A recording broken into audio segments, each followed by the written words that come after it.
Alrighty, and welcome back to Star Wars Review. Today I'm reviewing the High Republic Phase 2, Issue 2, Balance of the Force, Chapter 2, Tai Sarek, which was written by Cavan with art by Ario Editito, and it came out on November 9th, 2022, which I thought was another alright issue.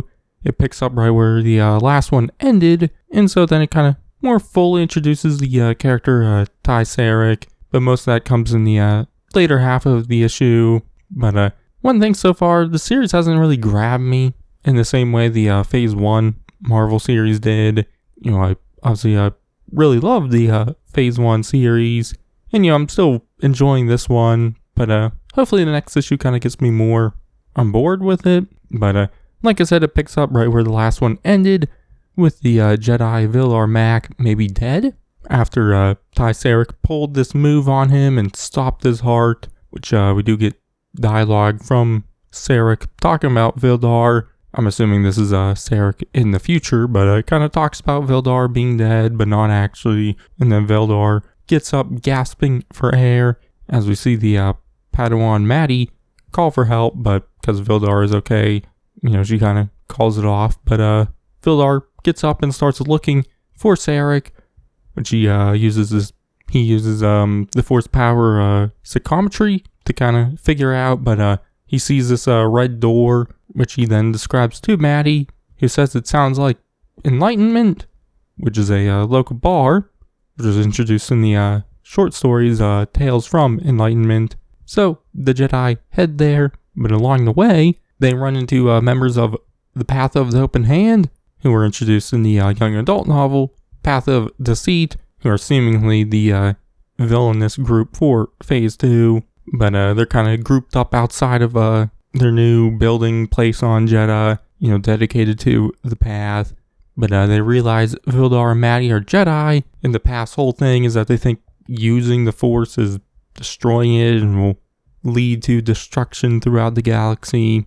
And so they start to kind of gang up on Maddie, but Vildar breaks it up and gets moving, which we do see Maddie tell Vildar that she could have done it herself, but they eventually get to Enlightenment, which inside they speak with the bar's owner, Cradon Minst, to see if they know anything about Sarek.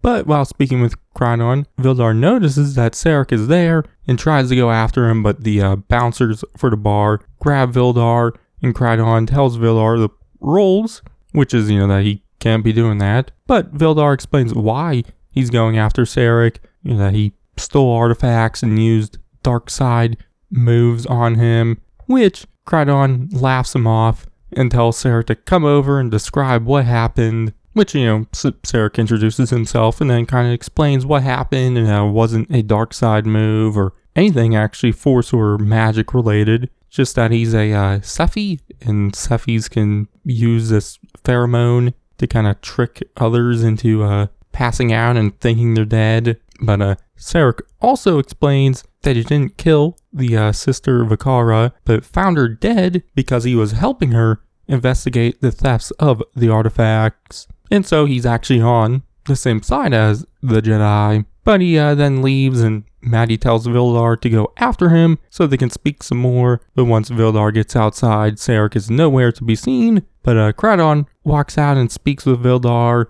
you know, at first talking about how annoying Sarek is. But then Cradon tells Vildar that he knows where Sarek is heading and that he'll give him that information. And so sometime later we see Vildar and Maddie find Sarek, who's trying to sell Vildar's lightsaber to this, I think the species is a Condolarian. They were introduced in the Obi-Wan Kenobi Disney Plus series, but the Condrolian, I don't know how to pronounce it, is named Briff, but you know, they don't want the lightsaber. But Sarek then notices this seemingly artifact with Briff's stuff, so he goes to grab it, but Briff pulls a blaster on him, so Vildar jumps down to confront him, but Briff starts shooting at him, which Sarek jumps in the way, you know, blocking Briff's shots. But Briff then jumps on his speeder and drives away. But afterwards, Vildar thanks Sarek for saving him, and Sarek gives him back his lightsaber. But they start discussing what Sarek found, which I guess is this artifact called the Statue of the Starbird. And it's supposed to be in the Temple of the Kyber, home to thousands of artifacts and the Guardians of the Whales. And, the Temple of Kyber is supposedly hard to break into, so Sarek is wondering how they got the artifact, which Maddie kind of says that she doesn't understand why the Guardians wouldn't ask the Jedi for help about any stolen artifacts, which Sarek questions if the Jedi and the Guardians have good relations, which Maddie says they do, but we see them get surrounded by the Guardians, and that's where the issue ends. Like I said, I thought it was an alright issue. I like getting to know more about Ty Sarek, and I like the tease at the end. And I am interested in what's going on with these artifacts. And so far, I've liked the characters of Vildar and Maddie. I do wish we would get a little more from Maddie, as this issue she didn't really do as much. So yeah, but also the art was once again great. I really like the stuff from Anadito in this series and the Phase 1 series. But my biggest issue so far is just it's not grabbing me the same way the Phase 1 series did. But my grade for this issue is going to be a B. So yeah, but my next High Republic review will be the adult novel Convergence, so you can check that out then. But in the meantime, check out my reviews on the other Phase 2 High Republic stories, and all my Phase 1 videos, and everything else to do. But I've been Star Wars Review, and I'll catch you guys in the next one.